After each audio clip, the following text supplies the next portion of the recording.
Happy Easter, everyone. It's good to be here. It's good to be here in the world where our Lord is truly risen.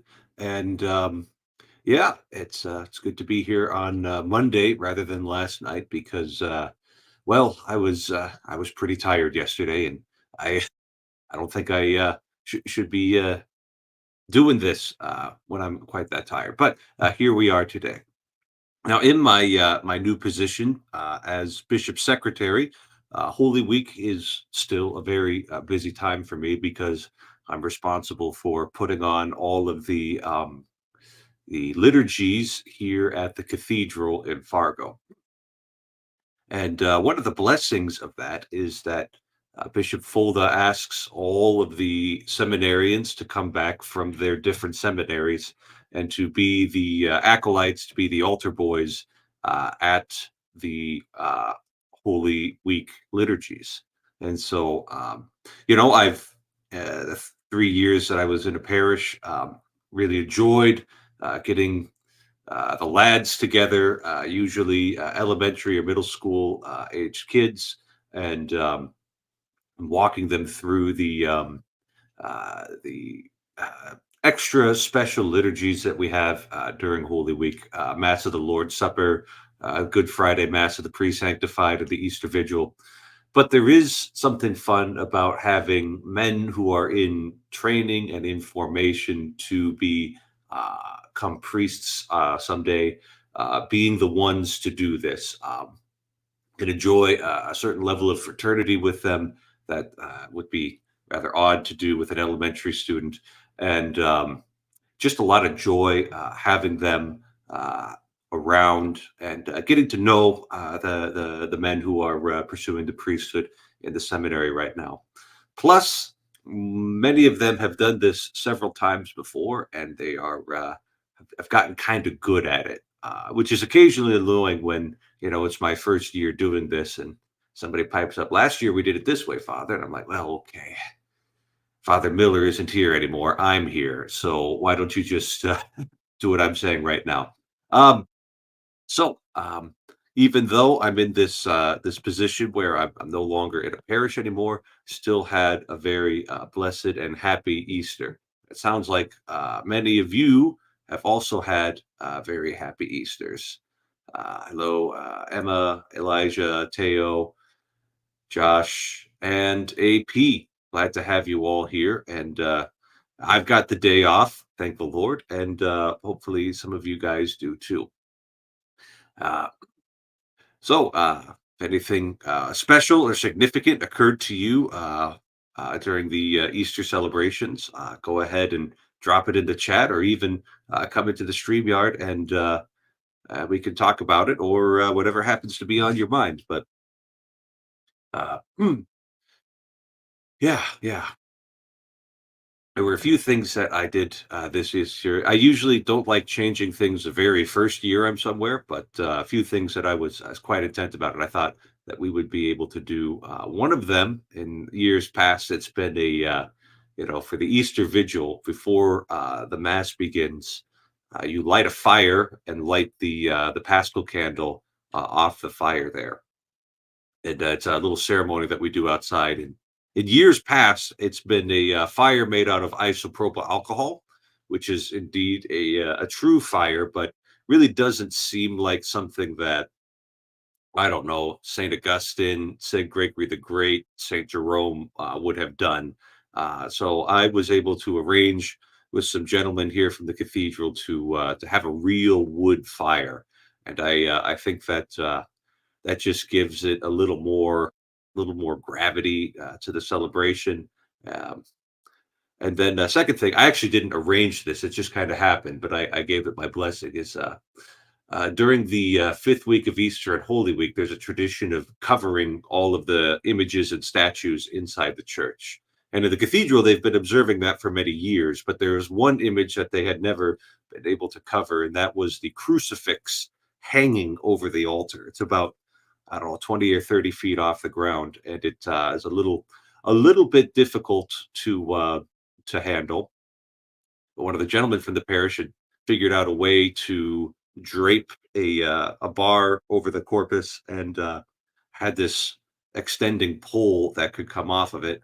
And during the Gloria, when all of the other images were being uncovered, I had one of our largest seminarians with that pole, and he was able to uncover it during the Gloria while the lights were going up and all the candles were being lit. So I was very happy about that, and I'm very happy to see you, Mm. Emma. How you doing? Happy Easter. I'm good. Happy Easter. Um, how are you? Doing all right. It's you put a lot of energy out, and then it's all done because I had Palm Sunday Mass, and then I had the Chrism Mass on Tuesday. The Chrism Oh Mass is yeah. when we bless all of the holy oils for the diocese, and we invite a bunch of as many priests as we can get. We had a snowstorm that day, so some of them weren't Oh able to make it, no. but about half were able to make it. So that's okay. We've certainly done worse, and then the Holy Thursday Mass of the Lord's Supper, Good Friday Mass of the Pre-Sanctified. That's the old name for it, but there's not a new name for it, so I'm just going to call it the old name. Easter Is it a Vigil. mass? So, what does Mass Misa mean? Sen?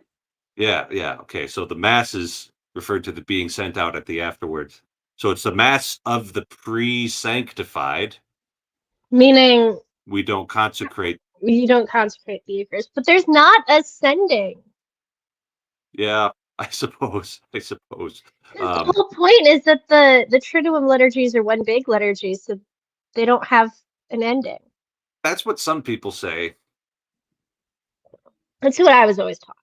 That's what some people say. Other people aren't convinced. They just think that Roman liturgies in the very early days just had very stark beginnings and endings. And all of the niceties with like the greetings and the dialogues and the blessings came in later. I don't know.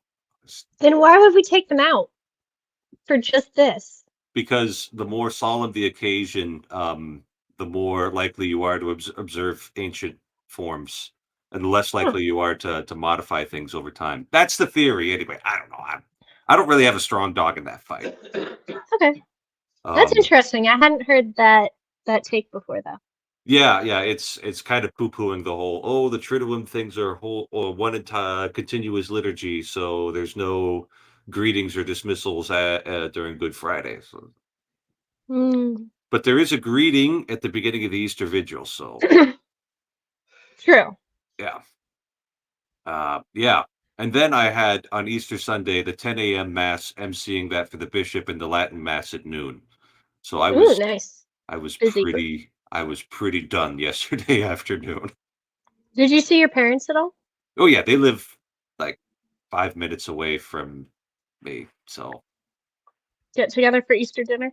yes, yes. And two of my brothers came up from the Twin Cities, and my sister and brother-in-law were there, and a couple just random family friends, including a 87-year-old priest. So it was a good Easter. Nice. It was a good Easter. Let's see. Elijah went to his first Maundy Thursday and Good Friday masses. It was beautiful. Yeah, yeah. Just love these liturgies. But they Yeah. wouldn't be special if we did them every week. It's the fact No. that they only happen once a year is what makes them special. 20 baptisms. That is holy Wow. mackerel.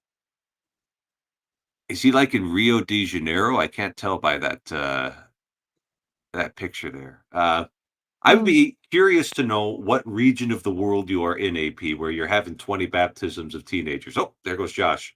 Uh, The Newman Center at the university here had 10. nice, nice. Yeah, So we those didn't were have. also teenagers and 20 somethings. Yeah, I mean, I guess we're getting to the point where there were plenty of people raised by, we'll say, Gen X, um, not church-going people who wouldn't have bothered to get them baptized. Yeah, which is North wild. Texas, mostly Hispanic. Okay, thanks for sharing, AP. Um, and last year when I was in a parish, I got to work with a guy who was raised like that, right? Like his folks were just like, ah, we're not doing this church thing anymore. It didn't work out for us when we were raised in it, and like he was just really excited about it because he was finally getting it from the horse's mouth for the first time. Um, and like things were just kind of connecting for him. It was all lighting up. And so I baptized him. It was, and then Bishop reassigned me, so I can't really follow up with him as much as I'd like Oh, to. yeah. Yeah. So anyway, we didn't have any baptisms at the cathedral this year, but we had, I think, 10 people come into the church from various Protestant denominations, and 3 or 4 get confirmed because I think they missed it during COVID. Oh man. Yeah, Yeah. well, we'll catch them up. We'll catch them up. Don't Yep. worry about it. So yeah. Yeah, and we went to the Newman Center because they have better music, and I was curious. And we have friends in the choir Hmm. there. And yeah, they had 10 baptisms, 2 conditional baptisms, and then a further 20 people getting received into the church and or just confirmed. Wood So fire. I couldn't get close enough to see. Okay. Okay. Smelled like it though. Okay. Very good. Very good. I'm all about the wood Sparked like fire. it. Yeah. It was like growing up, I had always seen the isopropyl alcohol fires, which count, they're valid. Not saying you're not allowed to do that. It is a fire. Nobody's going to call that not fire. Fire. But I was in seminary, and for the first 3 years I was in seminary, I was in Detroit, and I stayed in Detroit for Holy Week. They put on a retreat at the seminary there. It was really nice, actually, kind of a good Mm. break from uh, the studies and all of that. And um, that was the first time I'd seen a wood fire at the Easter Vigil. We all went to the cathedral there, and they had like a special built fire pit outside of the cathedral for Mm. the Paschal fire, and I was like, "This is Nice. awesome." And then when Bishop Fulda got here, he began to call us back to the diocese for Holy Week, and was back to the isopropyl alcohol fires. I'm like, man, someday. And now I'm in a position where I could just do it. I could just fix it. Nice. But we Because still had isopropyl alcohol in case we had to have the fire inside because of like a blizzard or something. So yeah, I mean, you gotta be prepared for that. We had gorgeous weather actually. That is one of the nicer things about being this far south compared to anywhere else I've lived, is the weather's actually nice by the time Easter comes around. yeah, yeah. The weather can do whatever it wants in March and April here. Yep. We are absolutely at the mercy of whatever air mass is above us. Now, is this your new house here? No, not yet. Okay. Still working We on. still we want to paint before we move our stuff, and we just haven't had time to do all that much yet. Um, so probably half like midway through May is when we're actually gonna move. Okay.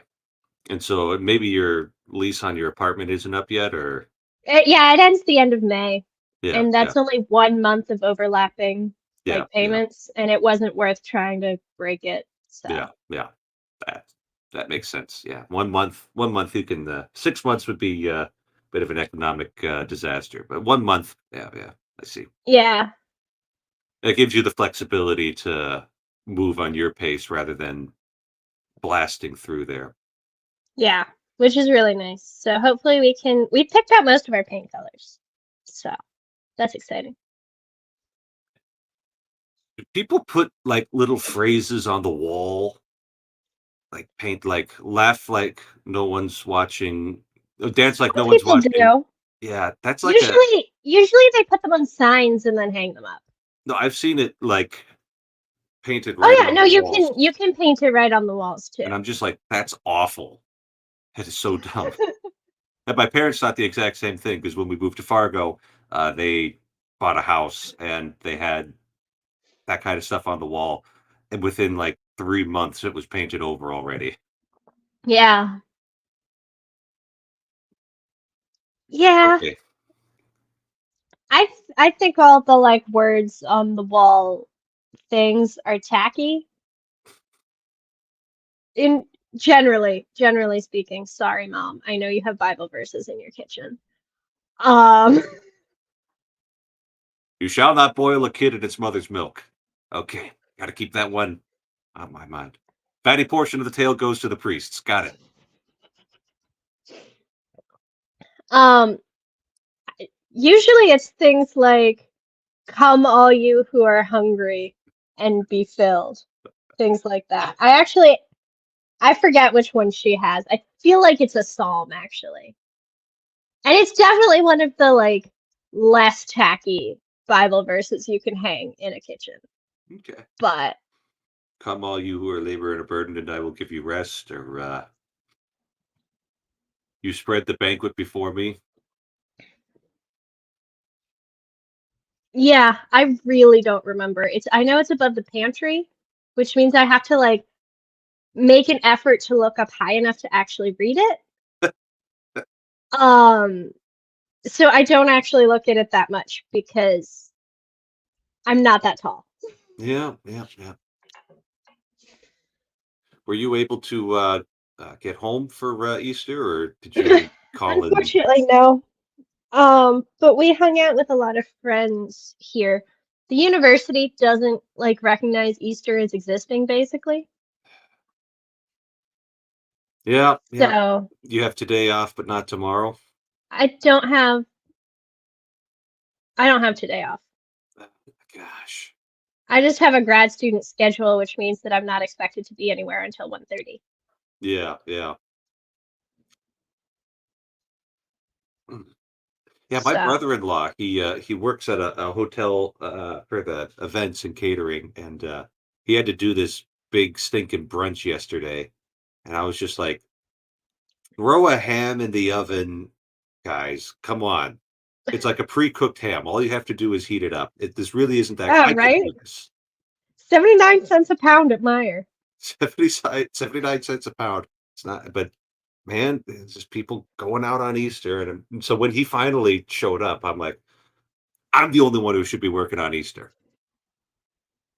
I think he found it Yeah. amusing. So, Yeah. but The buses take the day off.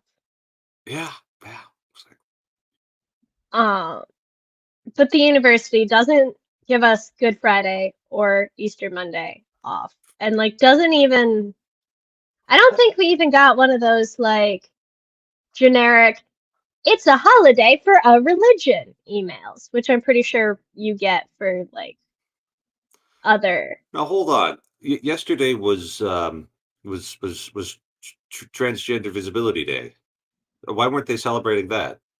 Oh yeah, I don't think I got an email about that either. Mm, mm, mm. Mm, How about that? how about that? Yeah. What university is this? A state university or Yeah, it is. wow? Huh?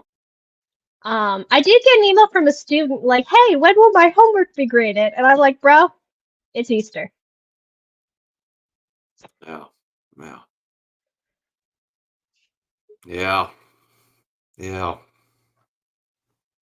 Well, someday we'll get Chris at the back. I probably won't be around to see it, but we can Yeah. make it happen. We've done it before. Do it Careful, again. you'll get shut down by YouTube for I don't know something. Look, if they can have communists dreaming of their utopias on YouTube, they can have Christians dreaming of their utopians on YouTube as well. Yeah, that's fair. It was I actually did when I put out my Book of Revelation series, it was like summer of 2021, so everybody was still kinda on edge, about Oh the end of the yeah. world, more so than now, and, my my first video actually got, like, briefly taken down, Oh, and I was like, "I'm just talking about the Bible here," like, and well, then it went what's back going up. on? So it must have just been like a computer takedown. It just sees Book of Revelation and thinks this is misinformation. I mean, there is a lot of misinformation about the Book of Revelation. Yeah, but it's well, yeah, but like they're not policing But Catholic like, doctrine. should YouTube care? Right, right. Like I wouldn't want YouTube to be the one who would say, "Oh, this is against Catholic doctrine, therefore it should be taken down." They don't have the This authority is to do that. our interpretation of Revelation. Yeah, so, like, they do not have the authority to make that judgment, but I No. think it was COVID misinformation they were worried about. Hmm. Well, yeah, because I saw so many like the COVID vaccine is the mark of the beast things. Yeah, and the mark of the I mean, if you've seen Pageau stuff on it, the mark of the beast is actually much more prevalent than, vaccines. It's kind of everywhere. Yeah, That pattern exists imagine on that. multiple levels. Yeah. Yeah.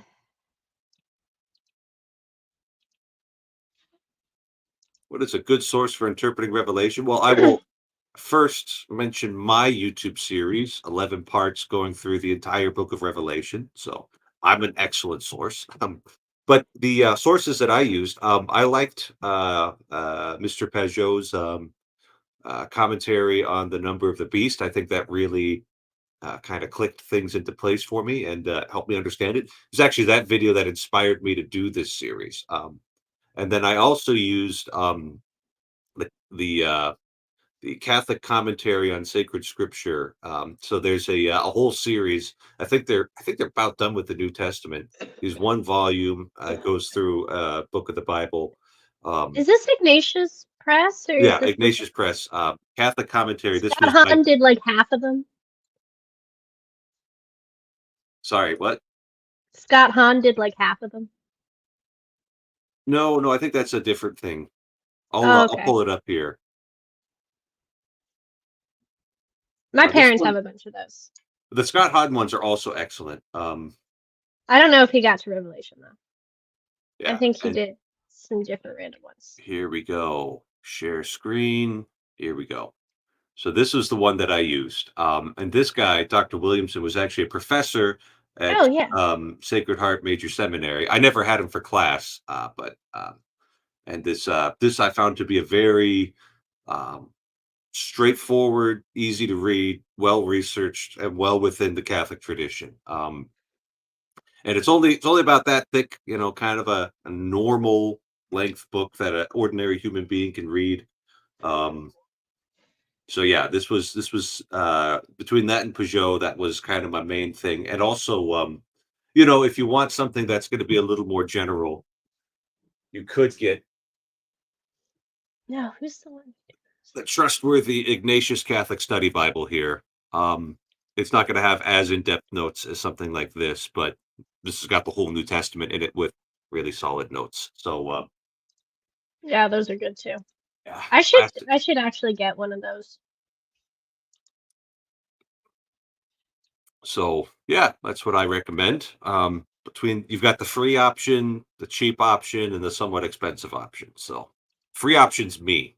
I'm free. You don't have to pay for YouTube, except with your soul via advertising or your morality via um, ad blockers, if they're actually immoral. I don't know. I don't want to worry about it right now. It's Easter. I want to be happy. Yeah.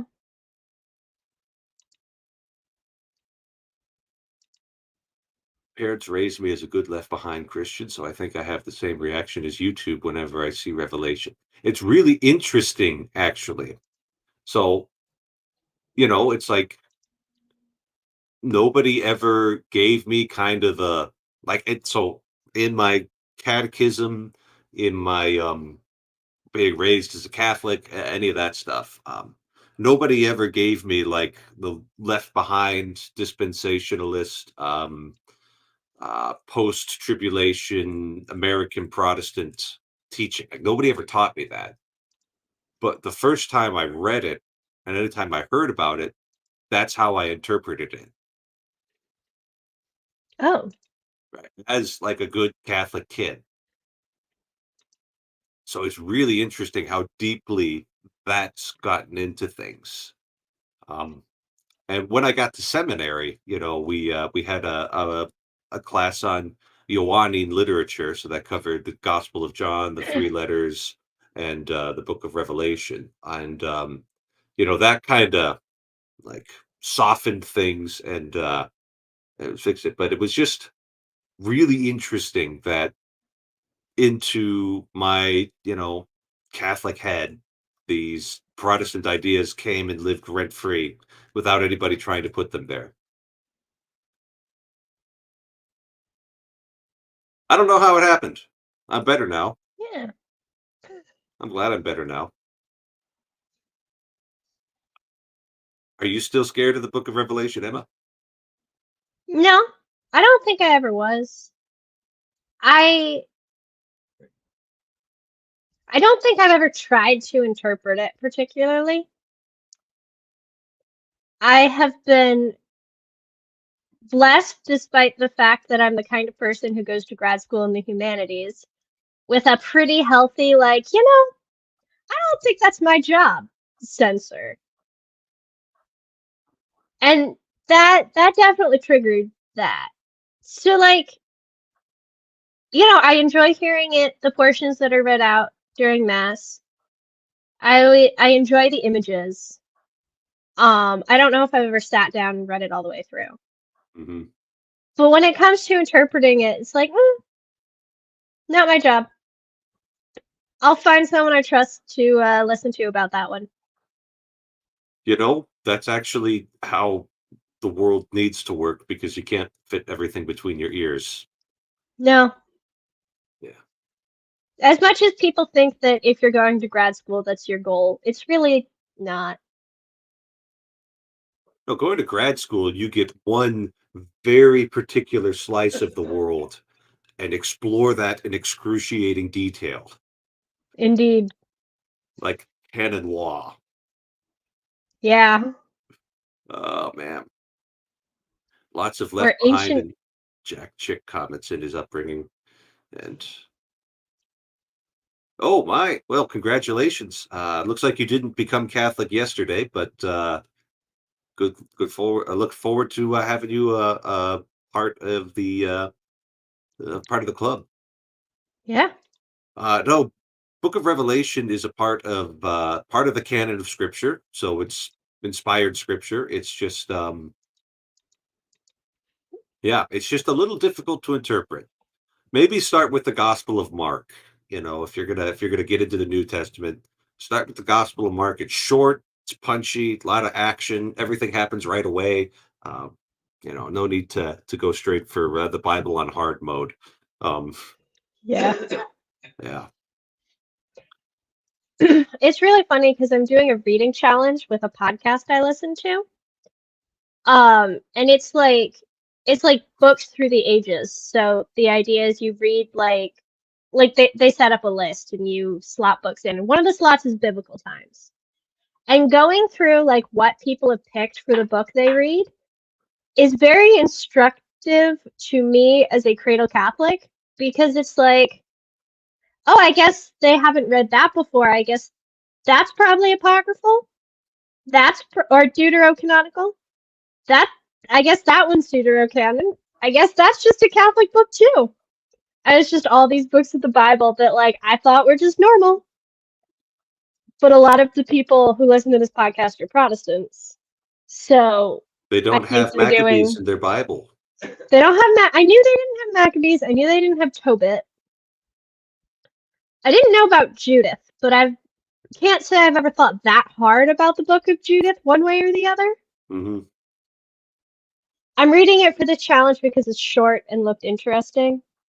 Um, I might It's slot also a other things in continuous there. narrative right through, so it's fun to read. Yeah, those are fun.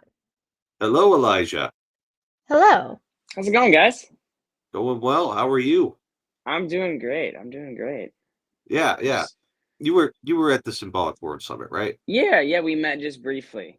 Okay, very good. Now you're right side up again. I've never Yeah. done this before, so Yeah, happy to have Yeah. you here. yeah. And so you said a little farther up here, you went to your first Thursday and Good Friday masses here. What did you think? It was beautiful. I don't think I have a lot of words yet to kind of say anything about it, but Hmm. I think I'm still thinking about the Easter vigil I went to last year. That was actually my very first Catholic mass was Oh Oh boy, man. Easter vigil. So talk about starting on hard mode. yeah, Yeah, it was really. great though. It was genuinely very impactful for me. Very, very impactful. Yeah, and this week I wasn't actually able to go to vigil this year, which was sad because I really wanted to go, but I got to go Good Friday, especially got to venerate the cross. They Hmm. had like a procession through. I'm very new to a lot of this, so Hmm. Hmm. especially Yeah. like the actual going part. Like I've interacted with a decent bit of Catholic theology before, but actually like being there is just not the same thing. So it's a lot Hmm. better. So yeah, very beautiful, very impactful. I'm very grateful for going. So So did you go up and venerate the cross on Good Friday? I did, yeah, Okay, yeah, good, good. yeah. Yeah, it's I remember hearing a story of somebody who was on their way coming into the church, right, from a Protestant background, and they were sitting at the Good Friday's service with their sponsor, and it came time for the veneration of the cross, and she just kind of like seized up and like um and so his friends started explaining, no, no, no, no, it's not idolatry, it's through the cross that we're going to Jesus. And she's like, it's not that. I don't want to do this because, like, look at what we're venerating here. An instrument of torture. They're like, oh, well, that's a little different. So they went through with it, but it was like, boy, that's a thing to kiss. Yeah. And then there's that scene from the Passion of the Christ when they're putting the cross on Jesus's back, and the other robbers like, "Don't embrace it, you fool!" Like, oh yeah, that's our religion here. Yeah. That's what we do. Yeah, I was just like weeping like the Hmm. entire time. Hmm. And my wife went with me too, which was really good. And she, like I've been talking to the priest here, and I'll go up and I'll get blessed and everything. She hasn't done that yet. So we're in different places, but she went out with me and venerated the cross. She didn't kiss it though, but she did. She kneeled and she made the sign of the cross and everything. So it's been a journey for sure. It's been a journey for sure. And I still like I have that like 1% where I'm like, oh, maybe I'll go Eastern Orthodox just because I have that like Pageau thing in me that I love. But at this point, I'm fairly confident it's going to be Catholicism. And I've been talking to some Eastern Byzantine Catholic monks as well. I got in touch with, so that's been a good like halfway point for each because they understand like the Pageau and Eastern Orthodox stuff. But then Mhm. obviously, of course, doing communion with Rome. So that's been really helpful to me too. Yeah, yeah. Well, I've been trying to bring as much of the Peugeot stuff in as I can. Every once in a while, I'll say, "Yeah, no, the Sistine Chapel's awful," and I'll get a look from people. My bishop wasn't impressed with me saying that the Sistine Chapel had heretical theology on the ceiling. It was just a private conversation. It's not gonna get Yeah. me into any trouble. Not depicting the father, that whole thing. But Sure. what do I know, right? I'm just a dumb priest in North Dakota. So, Going to canon law school. but yeah, there's no canons against depicting the father. So Yeah. can't enforce anything. I can just regale people with my opinions. So, Hmm. What else now is the internet for? yeah, yeah, right. That's Yeah. why That's why all of I this have a YouTube exists. channel. What I have to say is important, and people should listen. And preaching isn't enough. Oh goodness. So I'm just I'm just curious about the logistics of how these things work in different places. So let's go with the Holy Thursday Mass. Did they do the foot washing? Yeah, they did. I think there was about I think you had to like sign up, because there was a good probably 200 people there. Right, right. Um, We're not going you to know, wash everybody's feet. exactly, yeah. So I think you just signed up before and they had probably maybe like 10 people go up and have their feet washed, Hmm. something like that. Hmm. Okay. It is technically an optional Ten, right, but it doesn't 10, seem not right 12. to exclude it. Yeah, no, I love that too. I even like in Protestant circles, whenever people have done that, I've always found it very, um, very meaningful. Hmm. Um, Yeah, and it's kind of like all the things, like it's the sacramental nature of it. Like actually seeing it and having it done is just so much different than just like talking about it, you know? Mhm. Um, yeah. And then, you do the Eucharistic procession at the end of Mass, and the Roman Missal gives you wide flexibility because this has to be able to done in basically any church anywhere. So, did you actually leave the main body of the church for that? Yep. So the parish that I go to is attached to a little it's a Norbertine college. Mhm. And so there's a shrine to Saint Joseph there. So we went Nice. out of the main church, I guess. It's all like connected in a building. So we went out into kind of like I don't know what you would call it, but there's like the fountain is there. Um, and then you go down like a hallway and there's like a connected kind of little prayer chapel. I don't know exactly what you call it, where Mhm. there's a national shrine to Saint Joseph, and there was like they put the Eucharist like right next to it in the, I don't know if you call it the tabernacle or what do you call it, Yeah. but yeah. So you Yeah, kind the of went down there tabernacle on processing. the altar of repose, yeah. Yes, yeah, And it's yeah. just really, would you believe I've been Catholic my entire life, and it took until last year for me to notice that that is Jesus leaving the upper room and going to the Garden of Gethsemane with his disciples. Mm, It's like, oh, it's so obvious, but I just missed it for decades.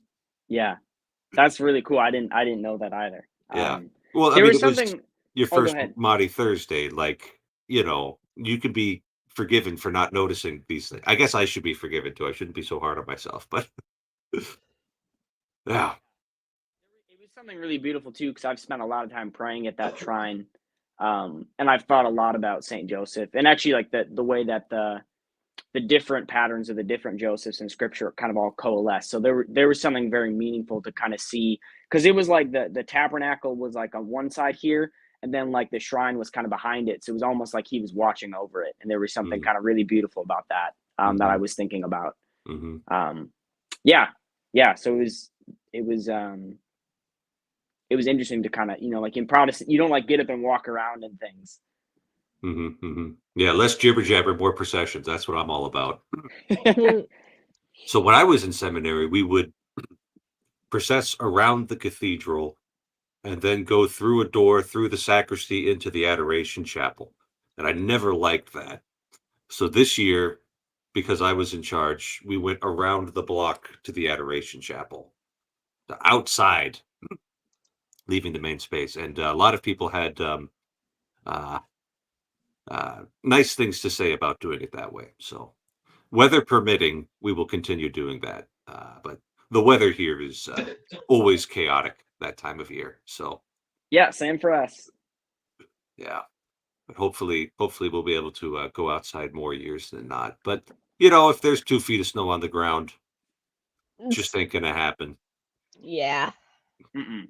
I do wish that my parish here actually moved the like holding chapel out of the main church.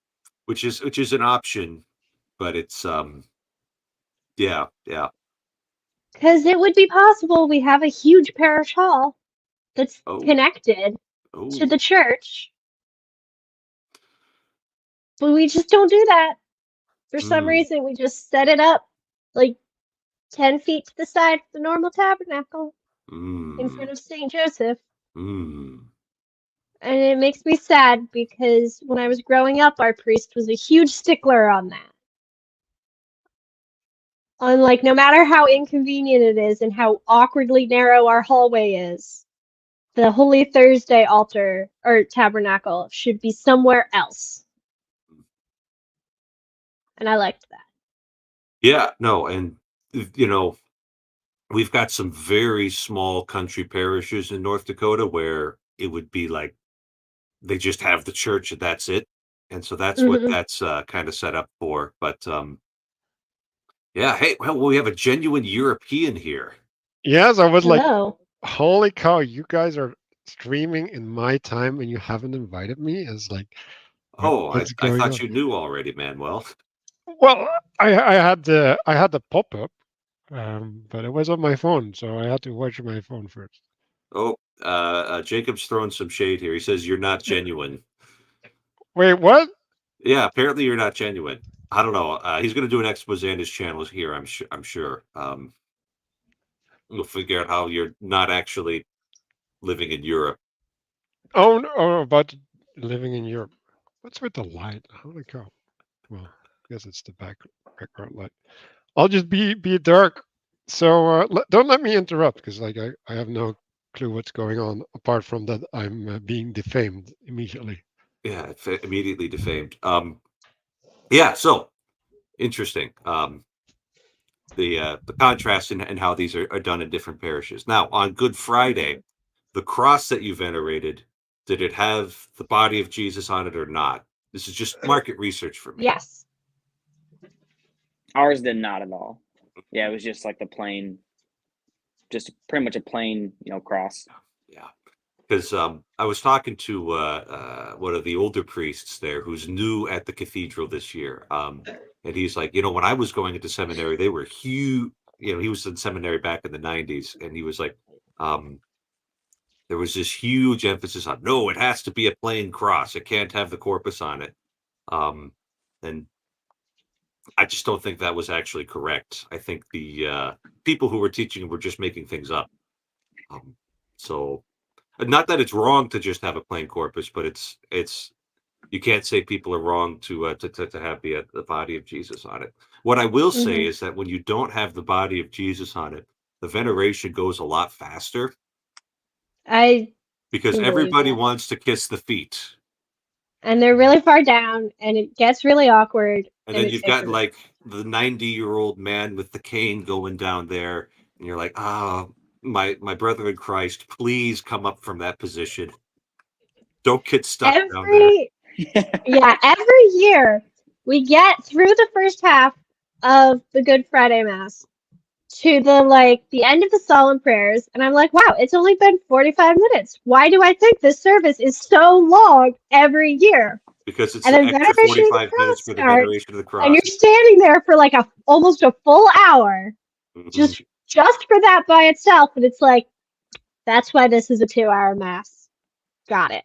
Yeah, the Roman Missal gives you like 2 pages of chants that you could do without the music. It's just the text chants that you can do at that point, and it's not enough at our cathedral. So the music director has to add some hymns in there and some choir pieces as well. So yeah. You poor Catholics complaining about a 2-hour Mass. Like what? Listen, Manuel, the Roman Rite is known for its brevity, relatively speaking. It As one of always my has been. undergrad friends said, we're Catholic. If the sermon is more than 20 minutes, we riot. You riot? Okay, like that's not Catholic though. Catholics rioting, it's happened. It's happened. There's precedent for it. Wow. Okay. That's condoned and approved. No. No, it's not. It just happens. It just happens. So now I need to look Especially at at that college word. churches. I mean, at a Catholic mass, the preaching is not the main attraction. I'm kind of like a warm up act for Jesus showing up. I'm kind of the opening act when I'm preaching. So I don't think I preached more than 10 minutes yesterday because it's just like everybody here is tired. Yeah. I'm just going to talk about how great the resurrection is, and then we're going to move on. Especially because it was a high mass with incense. So It's long enough already. long enough already. It's over an hour. Over an hour, Manuel, to do a high mass with incense. That's a lot.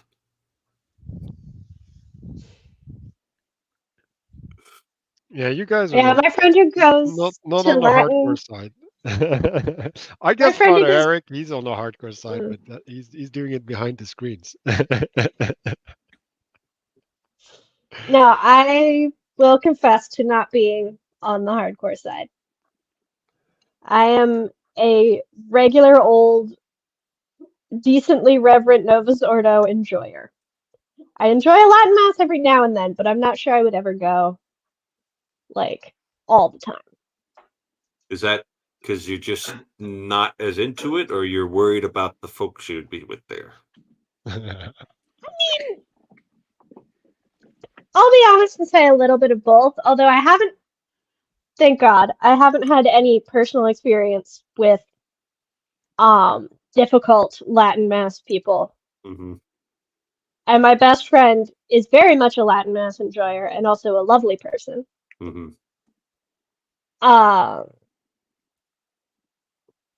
But I personally have an issue with the Latin Mass where it feels too much like my day job. I suppose you're getting a master's degree in classics. And so I spend all the time, or if I'm not careful, I spend all the time criticizing the translation in the Missal rather than like actually participating in the Mass. Oh, okay. So you're not just translating things on the fly in their head. Are you also criticizing the priest's pronunciation?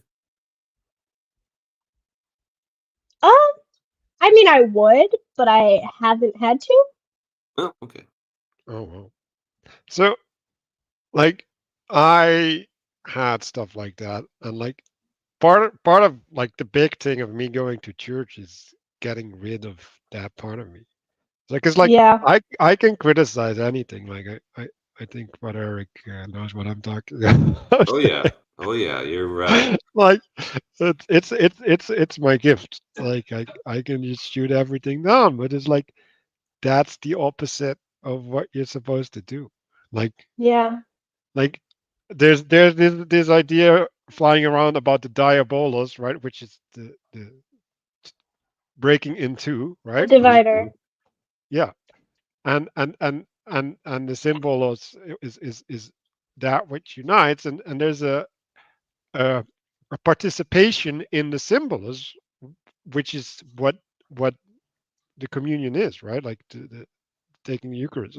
So there's a way of being that is required to properly participate in that, and that's the thing that I had to cultivate. And then when you get to a certain place, you start realizing the way that you are obstructing your participation in being, right, or your union with God. Um, um, yeah, and like I think going to mass is practice, right, to see that.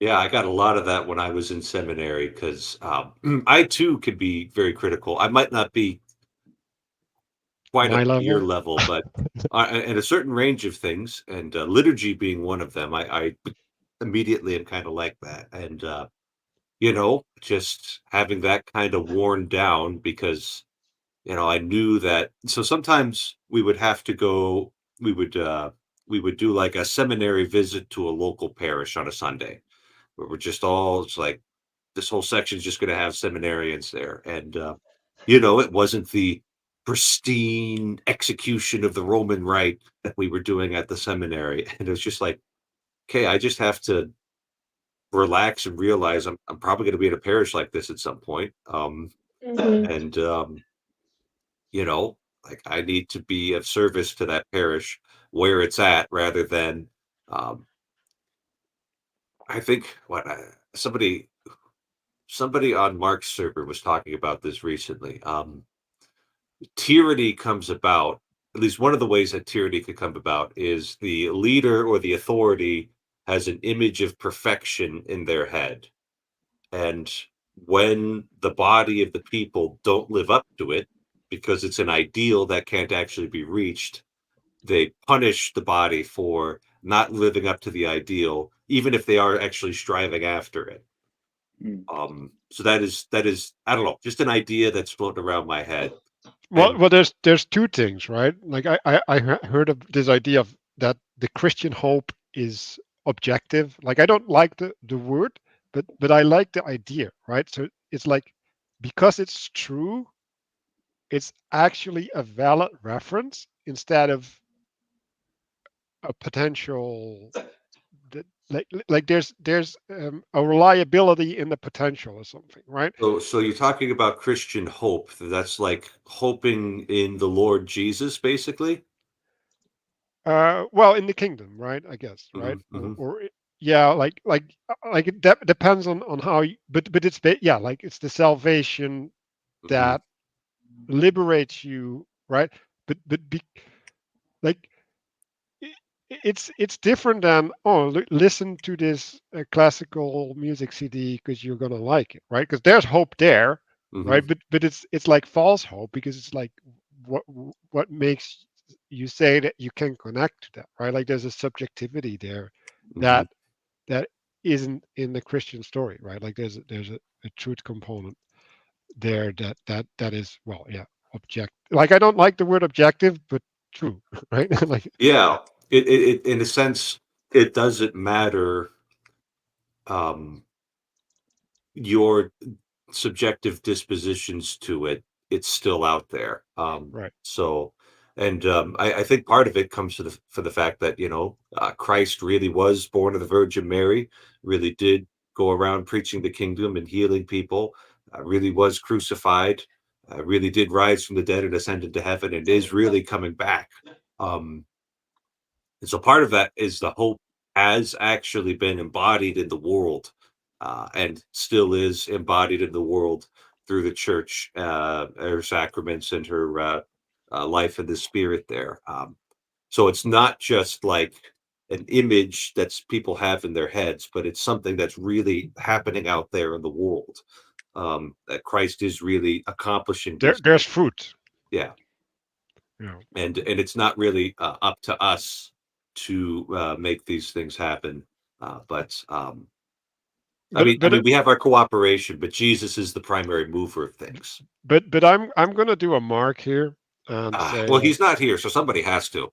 exactly, like I object to the usage of language, because within a Christian understanding, and I guess this is a Christian channel, but like there's a in within that Christian understanding, like there's still a subjectivity, right? So when you say those words, like they hold different meaning for different people, right? And like I get really to like a place where you're like, I don't feel like people are receiving the thing that you're saying.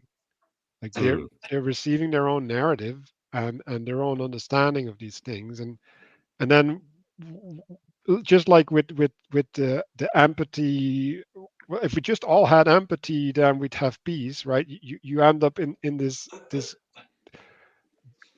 uh, this construction that logically um, is sound, but the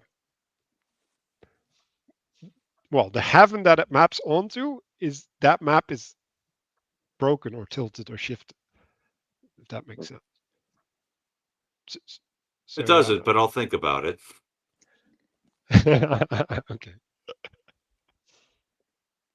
Manuel, are you kind of just saying that, like, so, I get into this with my parents. They're still, well, they're Protestant, and I've recently converted to Catholicism. But like, there's a lot of words that we use inside of Christian culture that, like you said, when I say them, I mean something. When you say them, you mean something else.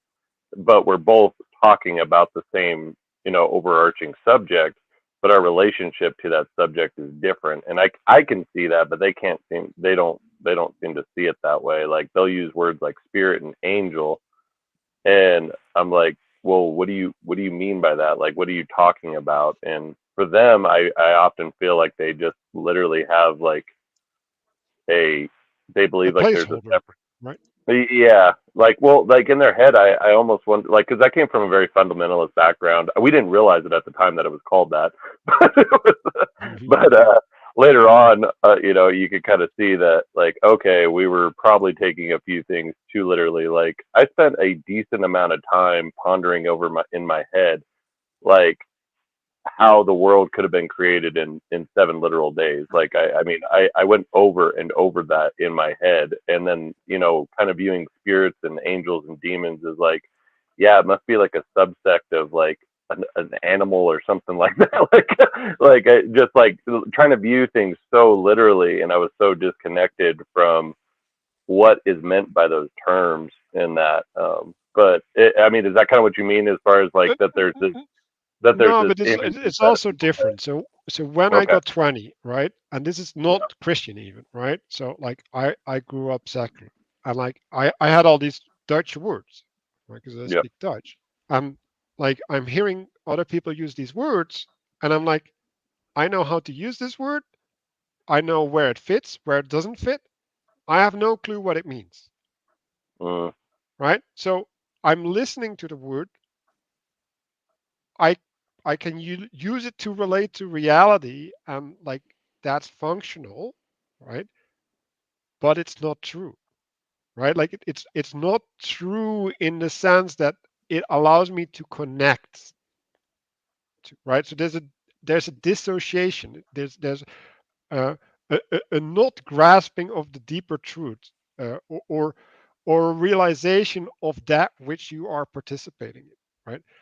And so because you're using a map that's correct, right? Because like everybody uses these words, that doesn't mean that you can use the map, right? And then when the wind blows, you get a flood because like you didn't build on solid ground. Like that's basically what I'm talking. Now, is it possible to? I mean, what I think the way we learn language and the way that we um, grow in our understanding is that we begin to use words before we really know what they mean. Hmm. And then it's mm, like, if you're not going to put the work in of, we'll say, meditation and contemplation to try and actually put the, um, encounter the reality and then say, oh, yeah, that's what those words actually connect to. Because it's why theology is spiritually dangerous to do, Hmm. because you could just end up being a wordsmith, putting the words in the right order and playing with the words without ever connecting to the realities that the words are supposed to signify, and which is why the church repeatedly insists that the sacred scripture is the soul of theology. Um, and you need to come back to that over and over again, otherwise the body of your language is going to become lifeless. And actually, I think the soul of theology is what Verbeek is pointing out with cultural cognitive grammar, right? So it's that which we use to grasp, right? So like I see the soul as that which interprets heaven or something or receives, like it's an antenna. It's That would be part of it. well, we can have an argument about that sometime, Yeah. but like that's and so yeah, if you don't cultivate that, like you're right, but then like you have to realize that that's even an option, right? Like because like nobody's telling you that in modern society, and then like even if you know it's an option, like how do you do that? And so I would argue that the natural consequence of any education is not the right word, but teaching, right, is gonna be that you're gonna become a wordsmith, right? And and only if you get indoctrinated, right, you get introduced, discipled, then you can get to the actual truth. Hmm. mm.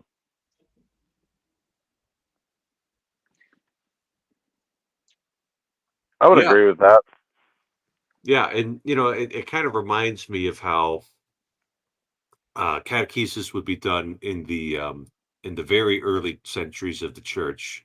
It would be you would only hear about the Old Testament and Jesus for most of your preparatory time, right? Like getting the Christian story, embedded into you, getting it so that you understand the narrative arc of salvation. We could put it that way. And then you would be practicing prayer and fasting, prayer especially with the Psalms, fasting, and being educated on, as a Christian, you'll be expected to live this way and that way. And you wouldn't stay for the entirety of the Sunday liturgy. You would stay for the part where they're doing the liturgy of the word. That's what we would call it nowadays. So the reading of the scriptures and the sermon and the prayer. And then before they got to the Eucharist, all of the catechumens would be dismissed. And then only those who were fully initiated Christians would be allowed to stay to even witness the Eucharist, but much less receive it. And then it's like once you had been primed, for 2 or 3 years with the Christian story, without any practice or explanation, you would be thrown into the initiation rituals of baptism and confirmation and receiving the Holy Eucharist. And I think that might have been a way to avoid what you're pointing at, Manuel, of this Christian language and theology being disconnected from the practice, because they forced you to only have the person of Christ and the fathers, but the patriarchs of the Old Testament to be the ones that you were engaging with before you would get all the way in. Do you think it's something like your vocabulary or your language can exceed your capacity for knowing? Like I think of a child who, like, there's things we don't tell children, about the world, a lot of things, right? Like we talk about the birds and the bees, and it's like, when a mommy and a daddy love each other, and we don't go beyond that, right? Because their capacity for knowing that sort of thing is very small. But we could think of it in like a sense of trauma. If you were to give them the vocabulary for the thing that they, shouldn't know, can't know, or that it wouldn't be good for them to know, if that exceeds that capacity, then you come to a really dangerous place, and you see that with children. And I think you can see that with catechumens as well. You can see that we're all kind of engaging in that in the modern world, because we're always trying to know more and be enlightened more, but we're kind of creating a disconnect between that capacity and between our vocabulary. And that creates a really dangerous thing where we think we know, but really we just have words. And then there's this, that kind of wordsmithing in like the negative sense, like there's a reason why a lot of the ancient cultures, like words and magic, are deeply associated, right? Because there's a lot of power in our words and in our language. And if you have a disconnect intentionally, that could be something like witchcraft, where you're intentionally using your words to subvert and kind of coerce and use power and these sorts of things. So I think those are all kind of tied up in what we're talking about. And it's something that I am trying to not do as I'm coming into, a deeper faith into the Catholic Church. Like I'm trying not to let my vocabulary exceed my knowing. And I think that's a lot of what, or at least some of what Christ is talking about when he says, like, be as a child, like have the humility to say, I shouldn't just, read all these things all the time. I should just go to church and go to mass and experience it. Because then I think, like I'm thinking about like my experience in venerating the cross, and it's like, I know that that's a subjective experience in one sense, because it was me and it was, this wooden cross, but also like, I also think that a subjective experience can point towards a more objective experience. I think it can point to something more real. And I don't think it's like it's a fake thing pointing towards a real thing. I think it's a real thing pointing towards a more real thing. I think that's at least the way that I've been able to understand it. So like there's one problem I have with what you're saying is like I think we learn words because we see other people use them, right? So we get a pattern that other people have, and we can have the feelings but not recognize that the pattern is mapping onto the feelings, right? So we can have this capacity to understand the word and still not understand it because we do not lay the connection. And so then there's you speaking, right? So now you are self-expressing, and like you're using your feelings in some sense to navigate that expression, right?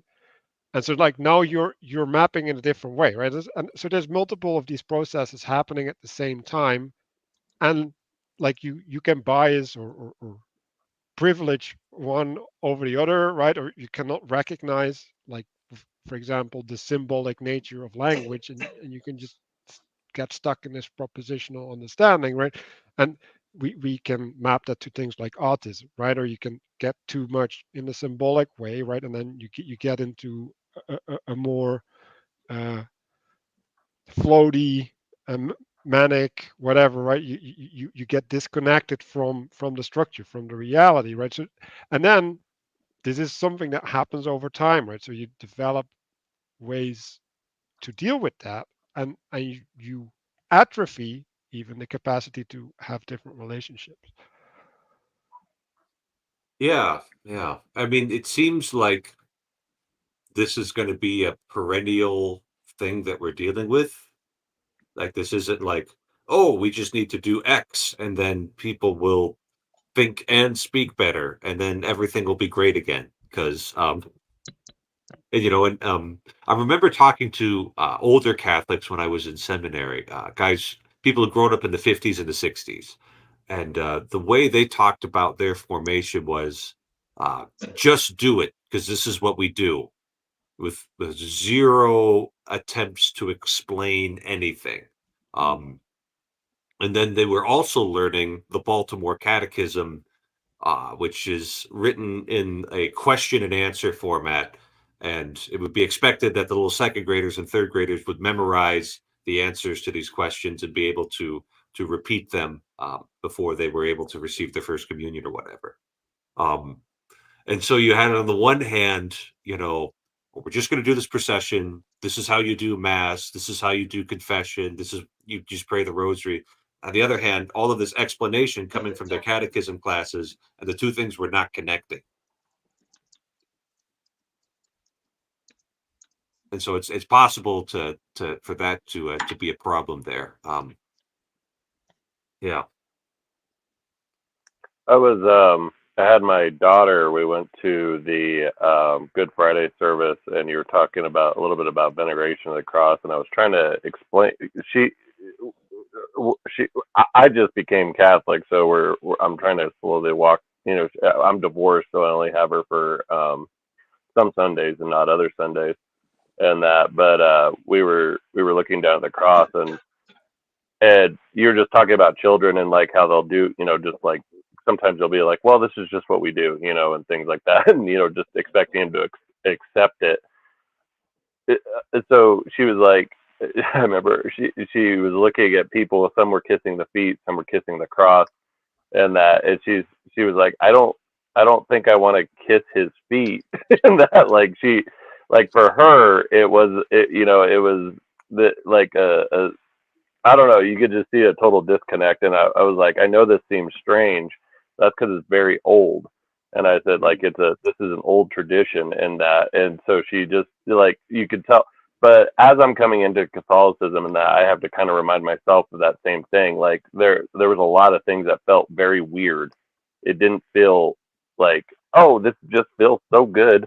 Like it was very strange to even to have a priest place the host in my mouth, like that felt weird, like it didn't, or being on your knees, like that felt weird, like Mhm. it's just not anything I ever did before. So like there is a sense of discomfort that's orientating, and I think in a lot of ways that for me that's been good, and that like that we don't know, like you're like as a child you often feel awkward, like you know what I mean, like and yeah, we should think about some of these things we're doing, but like I don't know, like I keep reminding myself like, no, this is the ancient tradition, this is and that's why it feels weird. But like, do you think we reach a point where like a lot, like you were saying, a lot of these words and things, like we know them but we don't, they don't necessarily interact with the reality or whatever, that they that can we get so far removed from ancient Christians that we don't really understand. Kind of like I think that's the thing that I keep on leaning on, why these traditions are there and why they're kind of strange in that, is because we're still trying to we're trying to make sure we're participating in the same reality that ancient Christians did, and that like there's a connection to a reality that is harder to understand as time goes on because we're further. I mean, these things are old. I mean, I'm Native American, and I'm part of a tribe that's the oldest in the continental United States. And I look at some of the practices they have, and that like there's a blessing that Native Americans in the Hopi tribe do, where they spit on a young woman, and the aunties will do it. And it's like a blessing thing. But then I was also watching priests go around with the holy water this during Easter, and I was kind of like, yeah, it's like old traditions are weird. They don't make sense to us. But like, Father, for me, like, is it better to try to understand these things or simply to participate and like Elijah was saying, just to experience? Yeah, I think the experience has to come first, and kind of the faith and the trust has to come first. And I was kind of kicking myself for not noticing a detail about the symbolism of the Holy Thursday earlier in the stream, but it's like, well, when I was ready to understand that, um, I had done this year after year, and then like the understanding came in. Oh, that's why we do this. That makes so much sense.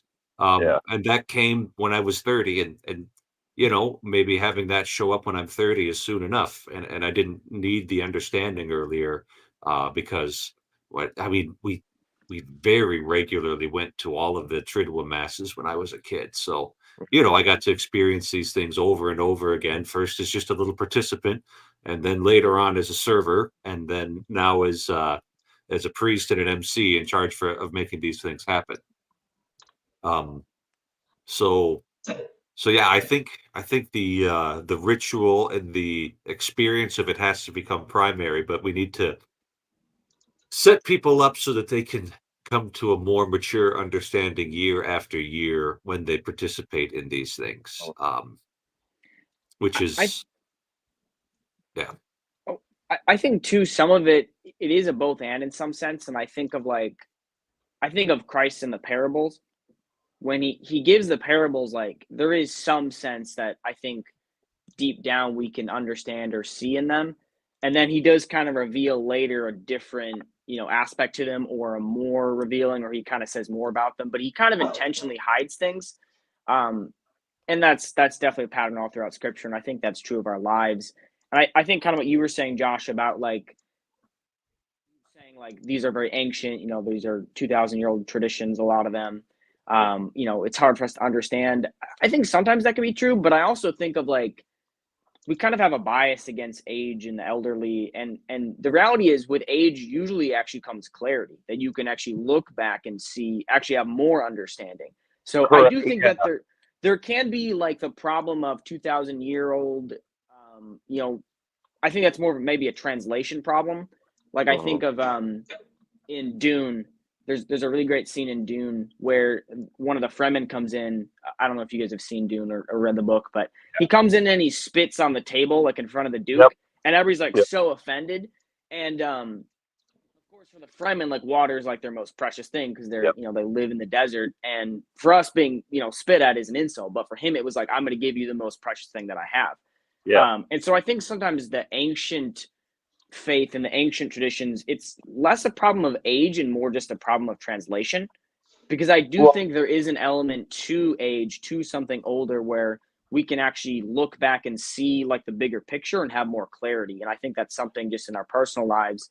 Yeah, I'm 26, like I'm not that old, but I do understand some of the patterns and some of the reason why things happened. And I'm starting to have a little bit of a better picture of like what the story of my life looks like. And I'm sure at 60 I will, much more so. And I think the same thing is true of Christianity. And I think that's why there are councils and why there are further developments. It's not because the seed, um, it's not because it's different. It's like there's a really great Tolkien quote where he says, "It makes sense to me that the church might look a little different now, and when he's writing in like the 1950s. It's because a seed and a tree don't look the same, No. but they are the same. They are the same thing. It's just it grew and it's developed, and now it has branches and these things. So I find that to be a really helpful metaphor to kind of I think understand these things. and I think the seed and the tree is kind of like there's all this potential inside of a seed, but it's unrealized until the sun gets a hold of it and directs it towards the light. That'll be phototropism, and then you have like geotropism, which is where it's going to be orientated at on the world. And so it might be shorter because it's at a higher elevation. It might be taller because it's at a lower elevation. It might be fuller because of humidity levels and things like this. But there's so much potential, and you never know where that seed is going to be, where it's going to. The seed comes forth when the environment is favorable for that, and so that could be under a rock for a juniper seed, whereas it might be along a pass through the belly of a bird for a Russian olive seed. It has to get the skin off of it, and then it can actually come forth, and then I think it's the ponderosa. No, it's not the ponderosa. There's a certain type of pine that I think it might be. Anyway, sorry. That a seed that doesn't even come forth until it's gone through a fire. Yeah. It won't even. It's been in fire territory for so long that it's just adapted to. That's just insane to me. That and so there's all this potential and all these places where the seeds will be cast, and when whatever environment that is favorable for that, and it might not. I'm sure there's like a lot of trees that don't want to be in fire territory, but that's where they're made for, but no, it just like as far as the ancient traditions and that's what I was trying to get across with my daughter, and I thought it was very interesting. She didn't want to kiss his feet, and she wanted to kiss the cross because that seemed a little less maybe humiliating for her or something like that, a little. But and in her little child mind, she's like 10 years old. But I thought it was interesting that she didn't realize that was a real piece of wood. Like it wasn't. She's like, I thought it was plastic or possibly like polished or something. And when she kissed it, it was very rough against her lip. Like she actually, I kind of thought to myself, well, if you kissed his feet, it'd been smooth, But there's just all these little things, and so even for her, that she didn't understand what she was participating in, she felt awkward in the line. She, but she humbled herself to the degree that she was willing, and she had a memorable experience because I don't know, I remember little experiences like that when I was a kid, and I remember certain things that felt rough, like on your lips or something like that. So I'm pretty sure that got in her head, and so next year it'll be interesting to see what part of the cross she kisses, but. I don't know, as I move my family more into the church and as we encounter things that we don't know kind of what to do with, like when I showed up in the church, this whole thing was Francis was going on, and he just recently he put out his letter, and so there's been a lot of murmurings inside the church, and I didn't know anything. I was like okay, I kind of showed up at a time of contention here, but and I'm just thankful for my local priest. He's very well educated. He has a PhD in philosophy, and he's from Eastern India. His name's Father Susai, but he just, I don't know, it's just I am definitely where I'm supposed to be, and I get a sense of that, but at the same time, like a lot of this doesn't make sense to me. I know that I want to interrupt because yeah. Like the humiliation is like part of the purpose, right? You going on your knees has to be uncomfortable, right? Like these are features, not bugs. No, and you have, explain that to a child is difficult in our day. You don't have to explain that to a child, because the explanation is actually corrupting the experience, because now you create an expectation, right? And they're gonna look for what you told them in their experience instead of that they build upon their experience to the truth. Right? And I think that's kind of. Oh, go ahead. Sorry. Well, this idea that, right, Mark goes around, right, that knowledge will get you to salvation is like, no, right? Like knowing, right, is as in knowing as in participation in the being, right? That's going to get you there, right? And then the knowledge is a remembrance of that, right? Like you are and like I see that you are subject to the remembrance, right? So you are being made part again of the being that you were part of in the past, Mhm. right? Like that's the way that you should think of it. So it's something that you undergo. It's not remembering is not something you do. Like it comes upon you, right? So I think you're correct, Manuel. The question is, when somebody asks, why are we doing this? How to not explain it to them in a way that's still caring, Well, right? I Because was it's like gonna get to that because you I were actually okay. Well, like that means I'm very brilliant and I've anticipated your next move. exactly your brilliance is matching my brilliance, and now we're shining super bright. But so I had this idea when I was with Mark working on Vervaeke stuff, right? Like we came onto a bunch of subjects, and they were just too big for us. Like they were like for example, relevance realization is one of these things. Is like what is this? This is huge, right? But it's also important. And like we labeled them dragons of the apocalypse because when you go there, you end up in a space in your head where you're completely lost, right? You're being you're being exposed to the flood, right? Like you're disconnected from grounding. And that's not a good place to go, right? Like when you have that experience, like you're at a place where you're not ready for, right? And that's what the apocalypse is. Like the apocalypse is the imposition of that which you're not ready for. And so what happened with some of these subjects is like at a certain point we're just like, oh, that's that. Wasn't that a part of part of the apocalypse dragons? And we just like it got revealed to us through our exploration and our discovery, right? We mapped so much territory that we found the place where the puzzle piece fit. And so like when you're going through this Christian story, right? Like, and this is the purpose of mystery. So now I can connect that to Father Eric. Like mystery is the acceptance that there's a truth, but that you cannot hold it, right? And so if you want to explain things to people, like you have to get them to accept the existence of mystery, right? And then like it doesn't matter whether the mystery is actually something that's unintelligible or it's unintelligible now because it's the same because it's unintelligible, right? And so like you don't have to know whether it's knowable or not. You just have to know that it's you're not ready and you shouldn't try.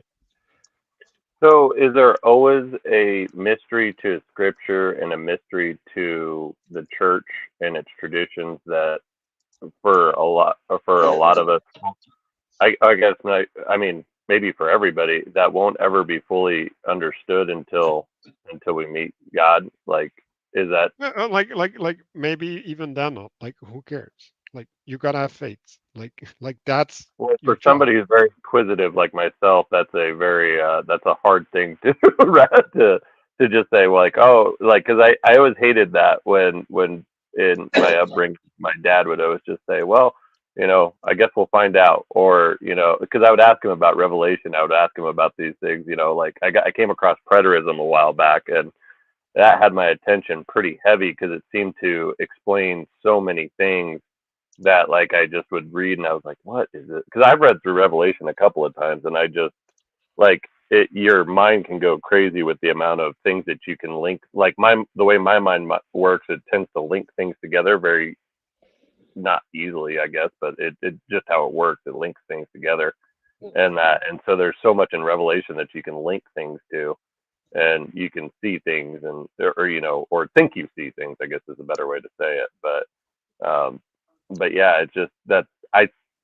accepting that certain things aren't to be known or that It's so there's kind of two ways that human beings come to understand things, and the language that we get from Aquinas isn't all that helpful, but it's like argument versus insight, right? So argument, basically, you've got a premise and you hack your way, or a couple of premises, and you hack your way to a conclusion. Now, that'll get you some things. You could do geometry very well that way. You might be able to do law very well that way. So certain things. So it's a useful Relativity tool. theory, right? I'd Yeah, say. theory of relativity. Yeah, right. He starts off with, speed of light's the constant of the universe. What does that tell us?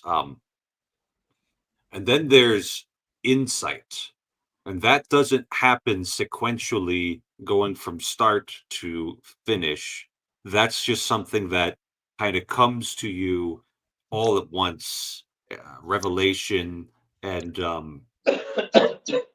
Aquinas says that's actually an angelic way of knowing things. That the angels don't have to hack their way through things, but they're just given the insight all together, all at once. And it's Does it not happen to something That's that like you, epiphany, right? yeah, epiphany, That's what that word means. revelation, insight. The Latin word is intellectus, right? It all just sort of comes together for you. And it's not something that we can make happen. It's something that we have to receive rather than grasping at. And so, Yeah, which is a problem when you're trying to write a paper. and once again, confirmed, papers are evil. Or there are some things that we shouldn't have papers written about. That's probably a little more accurate. Or Yeah. just not have That's my deadlines. problem. I'm trying to write articles and I'm like, oh my, like it's so hard to take the responsibility of like what is the thing that I'm gonna write down and that I want to communicate to people, right? Like because we've been talking about this problem about words and people receiving words. And I was like, what is it that I'm telling people? Because like it's definitely not what I'm trying to communicate, right? So Mhm. it's like what am I actually communicating when I write something down? Yeah. So that might just be a habit that you have to break. Because if you're pretty smart and you're good at arguing, you're gonna over rely on that, and it can only get you to some places. Yeah, and like we were talking about mystery earlier, you'll find that you're further away from understanding than when you first started. Like you'll that's been my experience anyways. The harder I went after understanding and not submitting to a tradition, it it just got worse. Like you get I guess it's kind of like being stubborn against a compass or something like that. You're like, no, I know it's this way. You're like arguing with a compass or arguing with an instrument, and it's just like, nope, that's not gonna work. Well, But no, when my daughters both my daughters got baptized this Easter as well, and I was trying to explain. I don't know. It's been an interesting thing coming from a Protestant family because some of them showed up, or my parents showed up, and my brother and that, and to see their granddaughter and niece obviously get baptized. But it's been interesting trying to explain to them my reasoning on why we're going through so much like so much hassle to baptize somebody or whatever, because there was classes and there was just a lot of arranging and it was still a mess. Oh my gosh. We tried to be organized and everything like that, but we got up there was like 9 people to be baptized, and like they were all kids, and my nephew that I was trying to baptize, he was freaking out and not happy. And like, Well, I've yeah, it seen was that before. Yep. yeah, it was all over the place. And then like somehow nobody remembered or nobody instructed us that like part of our thing as godparents is that we're going to be picking names for the new baptized and that, and then like so there were several of us trying to come up with names on the spot. Cain. so, Yeah, no, they're like, Lucifer. yeah, no, like, luckily I had Christopher, and some people got Michael, like, Judas. Saint Anthony. Yeah, no, there was all sorts of them, but I don't know, just as crazy and chaotic and awkward as it was, and stuff like that. Like the mother of my child, she had a coughing fit midway through, and so she actually had to leave and come back in, and so people in the are watching us and everything. It was just ridiculous. it just added to the memory of it, and that, and I a lot of times for myself remember Pageau, how he says that like Orthodoxy is messy, like it's all over the place, and like he was just saying like you can't count. I'm sure you've experienced this, Father, where you're trying to do something very Something very ceremonious. solemn. Yeah, and you got like a kid that's like coming up and tugging on you or something like that. So But, George, I want to give you an analogy that you might resonate with. So okay. what you're doing when you're trying to understand things is like you're pruning, right? You're trying to fit things into a shape. Yeah. And then you have grafting, right? Where Mhm. you're joining something foreign to something that's existing.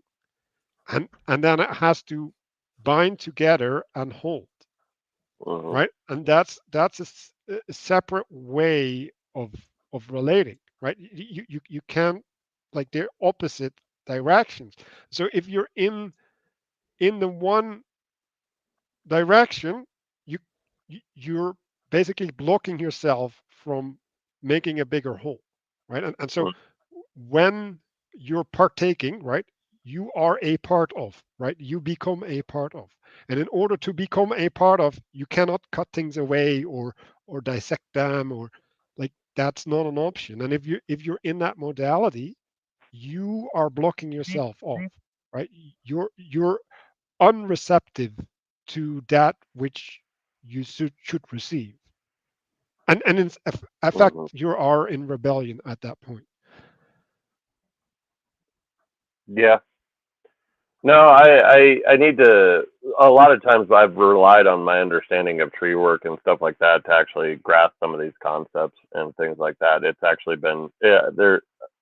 I don't know. At some point, I want to write my understanding of kind of like coming into the church and coming into and being partaking in a body and things like that as being like a nutrient in the ground, and how you get sucked up into the tree and eventually become part of the tree, and that and like how, just because there's so many insights there and that. But no, and yeah, my understand, it's been interesting trying to explain this to my daughter, because that's where it really, like, you realize how little you actually understand some of the words that you're using. Like you were saying earlier, like we use words, but we're like, do I actually know this concept? Like, do I have a map of it in my head, and things like that. But yeah, getting blocked from understanding is definitely something I've struggled with because of my curiosity and trying to make my own understanding of it. Oh, But yeah. yeah. Hey, I got to take off. Got some family to tend to, but Well, very I love good. you guys. Have a good rest of the day. You too. Take care, Josh. See you. Yeah. Yeah. I'm thinking about, at least in my diocese, how we do catechesis for children, and how it's probably making things worse and not better. Oh, and I have these dreams about, you know what? Before, we'll say, sixth or seventh grade, you get nothing but Bible stories. You should look Well, up two things. One of them is Catechesis of the Good Shepherd, Hmm. and one of them is Charlotte Mason's Educational Philosophy. Hmm. The problem is right now that's not my job, so Yeah. it's there may come a time, but it's yeah, it's very the way we've been doing catechesis. I think for a while now it's just been kind of agenosis-y. If Mark were here, he would it's just about getting knowledge into people's heads, and then we're sitting there wondering why it's not working. But last year, we did a first communion retreat for the little kids getting their first communion, and Oh. one of my stations was doing a little reenactment of the Last Supper. And so we had, a bunch of costumes for the kids to put on. They're old enough, so they had the scripts in front of them, and they were reading out the scripts, and the parents were all there. And so they did, and then we passed out Nilla wafers and cups of grape juice. Um, it was I was glad I was the one who was doing it because I'm loud and I can order people to do things and they'll just organize and make things happen. So I had like the parents like, okay, you need to get all these cups filled up with juice. So we did this whole reenactment of the Last Supper, and in like the last minute, I'm like, okay, kids, every time we celebrate Mass, this happens. And I felt like that was the single most effective piece of catechesis I ever did. Was just exemplifying the story to them and then saying, this is why we go to church, because this happens. And then it was done in a way where the kids were kind of actively participating in it. So, Mhm. so I'm trying to build this wisdom community thing with Mark, which has been put in the freezer for a while. But anyway, the way I would solve this issue, right, for children is I would have a physical activity probably first, right, that is basically having them acting out a pattern, right, and not a pattern in like it's more like I don't know, like someone throws the ball and you give it back or something, right? And then like there's this two ways of giving, right? One is throwing and letting go, and the other one is actually handing over and making sure that the other person catches them, right? And so both the times they need to be caught, and then you can put the attention on that, right, in some way. And I'm just making an example, right? And then you would have a story where the same principle is being represented completely different. And then I would invite them, right, to bring up this, okay, like how is my experience the same as the story, right? And I think doing that is highlighting that the story is not an abstract thing that is out there and that gets transmitted to you, but it's actually something that's real to you on a different level than the words of the story. Yeah. Yeah. And I think that's what we were shooting with this first communion retreat. And You it want to start it working on kind of worked. I don't know. I thought like I had the kids' attention when I was going through that last bit right there. Um, I didn't have like much trouble talking to them like that. So yeah. Yeah, so I've been Can you give me some? going through the passion from different perspectives because I use different resources in my life, and there was a lot to do about the loneliness of Christ, right? Hmm. So uh, he starts to pray, and the disciples they can't follow him, right? And Hmm. so what it means is like he's going a path that they can't follow, Hmm. right? And then they abandon him, and like why do they abandon him? Because they have no understanding in what he's actually doing, and therefore they lose belief, which Judas, the most extreme version, is like, Hmm. okay, I'm going to bail out, right? Like I'm going to make sure that I'm cared for because I don't believe that you're going to do what you set out to do because I Hmm. don't see it succeeding. Hmm. And so what happens after the death, right? Like all all the breadcrumbs that Jesus left, they get put together, and now like with the wisdom of age, right, gets re-understood, reinterpreted, and like, oh, this is why we're wrong. And like all of these things had to happen for that understanding to be manifest, to be revealed. And so they couldn't have had that understanding before, right? Like then it would have fallen on deaf ears, which actually literally did in some sense, right? Hmm. And so like that's what you're doing when you're giving them this experience. Like it falls on deaf ears, but it plants the seed that can grow into a understanding if it's properly cared for. Hmm. Yeah. Yeah.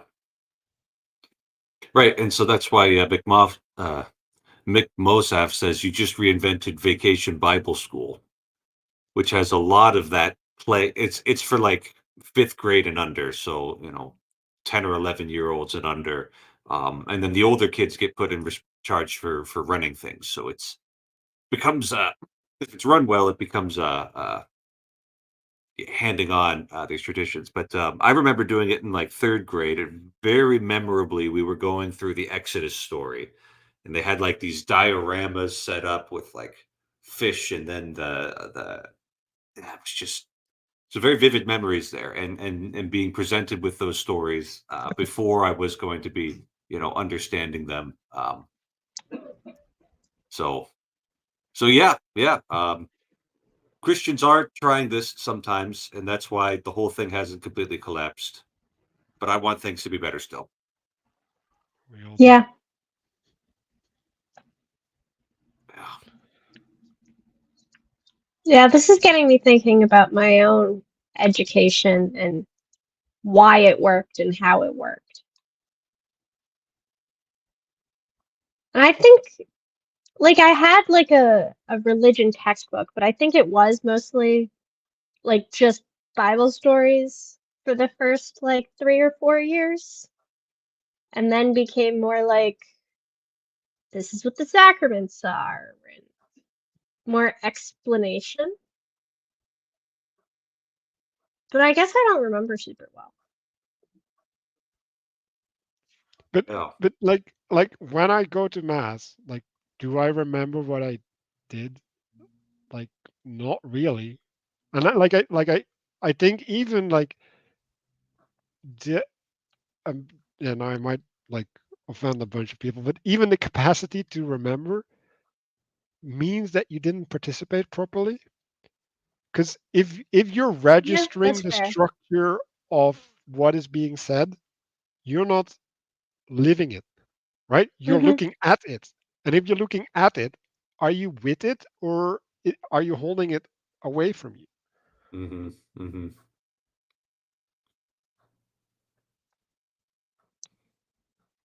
Yeah. Holy mackerel. Yeah, I realized It's sometime in middle or high school that if I wanted to remember things, I had to like take a minute to remember it and then go back to participating. Well, but that's like digesting, right? Because what you need to do is you need to, well, depending on what you're doing, right? Because like I think when I'm at church, at least, right, like I'm just letting myself be inspired, literally. Like Hmm. that's like I'm just trying to receive the Holy Spirit. Like, but if you're at school, you're not there for inspiration. You're there for information. Right, I'm talking about like special events, like concerts, graduations, Yeah, whatever. but you could connect those as a spiritual experience, right? Because Hmm. like, what's the concert? It's like a coming together of a lot of things into this special moment, right? Which is also what the celebration is actually, right? And that is a special experience. Now, is that an experience that you want to store? Like, do you want to hold on to that, or do you want to use it to access something else, to open a door, to become one level higher, whatever that means. I mean, I think I know what you're talking about because when I'm in the midst of a really meaningful liturgy, I'm just engaging in what's going on. And I'm not like and so it's like, gosh, you get to the other end of Holy Week and it's like, did it even happen? Right. Right? Because your memory is just engaging what the memory doesn't get recorded, the same way with these Because there's nothing to record to, right? Because you yeah, have a new experience. Like, how are you recording something that's doesn't have a pre-existing thing? yeah. Yeah. So anyway, it's just real interesting. Just the memories I have, even of this last week, are like, yeah, it's kind of fragmentary and it doesn't hit the same way that other memories hit. I guess I'll just say that. I have no way of articulating what I'm experiencing though. Sorry. Well, in I each year, Holy Week, like they blend together, and I think they're supposed to.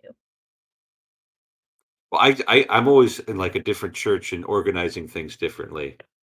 The first last year I was the presider for the Easter Vigil for the first time. That was pretty memorable, being the one to do the baptisms, to do the confirmations, to preach the homilies, to bless the Easter fire and the Easter candle and all of that. That That's stuck with exciting. me. And this year I was just master of ceremonies, so it's a little different on that level where I'm just like, oh, this needs to happen, but I'm not the one doing things. I'm just pointing other people to do things. Do you think I'm thinking of I don't know the verse, but it's something along the lines of Christ says something about like the Holy Spirit will bring all things to remembrance. And I'm wondering if it's like what we're talking about is that you could remember things too soon, and it's like you haven't fully digested it yet. Whereas what you were talking about, Father Eric, even going back to where you were talking about like the procession and like, oh, now we're leaving and going to the garden, that Mhm. you had enacted that for your whole life, Decades. right? Yeah. But then at 30 you're like, oh, this is what's going on. But because you've done it 30 times or whatever, it was a more powerful moment to you. Whereas like for me, when I did it, it was the first time I did it, and then when you said it, was like, oh, okay, that's kind of cool. But for you kind of had this different experience with it because you had been ruminating on it, digesting it, thinking about it for so long. Hmm. Yeah. Yeah. So I think you need to take this idea of remembrance and basically this is why I was talking about objective hope, right? Like there is something, right? And you don't have to define what it is, right? But there is something that you can partake in, right? And so when we're talking about remembrance, that means that you are getting called into that, right? So you like at a certain point in the Bible, God says God remembers Israel, right? So what does it mean for God to remember Israel? Well, Israel is separated and gets called back into participation with God. Yeah. Right. It's because we've got a decrepit notion of memory because of these wretched inventions called cameras and audio recordings, where we think the memory is the audio recording and our visualization of that. But remembrance, what you're remembering is what happened and not just the images and sounds and smells and all of that. You're remembering what happened. And then you go into what happens when you remember it versus just Well, audio visual playback. well, but even worse, right? Like what you're remembering is the truth in what you experienced, Hmm. right? Hmm. Because how do you recall it? Well, you recall it because there's something there which is recallable, right? Hmm. And so you are being taken into that. Well, Yeah. that's even like the etymological, like remember, like take back into your body sort of a thing that's Hmm. No, there. no, no, no, no, no. It's not you doing it. Like you need to flip it around. Like it's the memory taking you back into it. It's not you accessing the memory.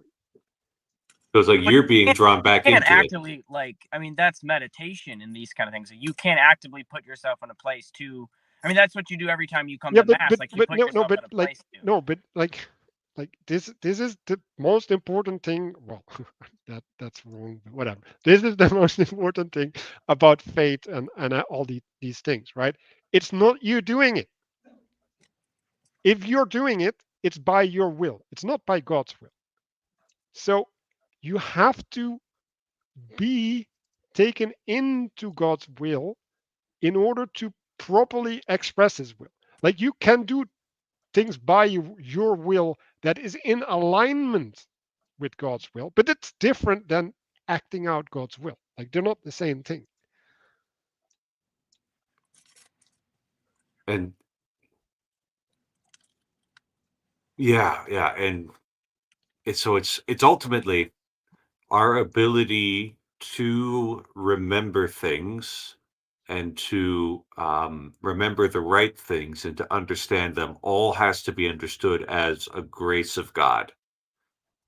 something that he's giving to us and not simply the work of our own hands.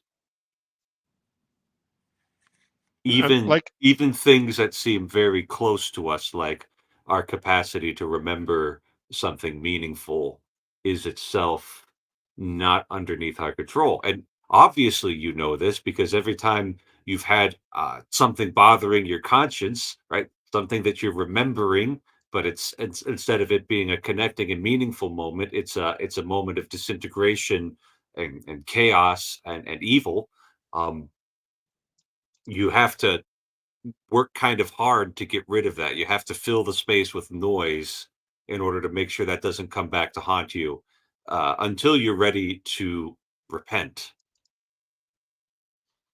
and like our job is not to do the recalling, right? Our job is to listen, Yeah.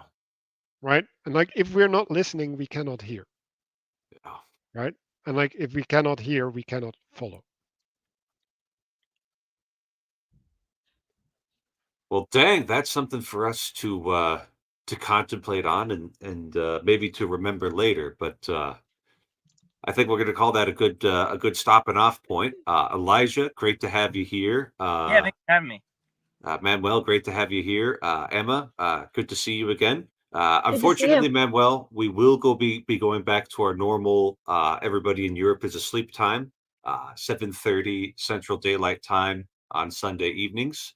Um, I'm certain that you're gonna get amazing protests in the comment section, and you're gonna have to. well, we'll see about that. So, uh, thanks for participating, and God bless you all. God bless. Happy